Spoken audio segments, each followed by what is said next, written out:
مثنوی کی شکل میں لکھا۔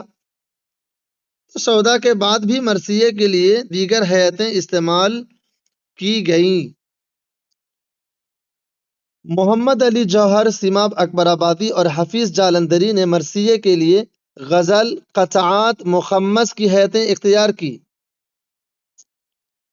اس سے یہ پتہ چلتا ہے کہ مسدس کی ہیئت مرثیے کے لیے مخصوص نہیں ہے۔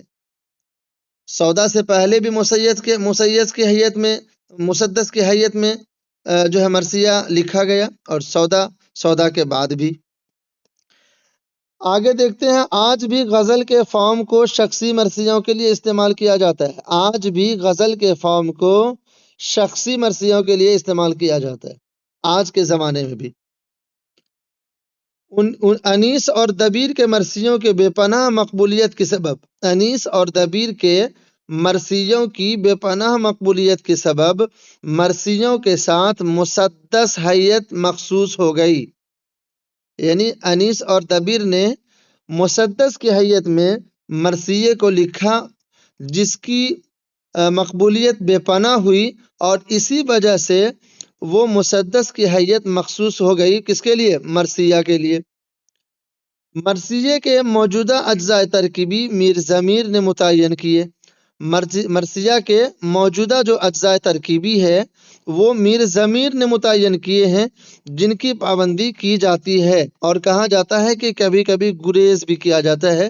یعنی جو میر ضمیر نے مرثیہ کے لیے جو اجزاء ترکیبی متعین کیے ہیں، اس سے کبھی کبھی گریز بھی کیا جاتا ہے۔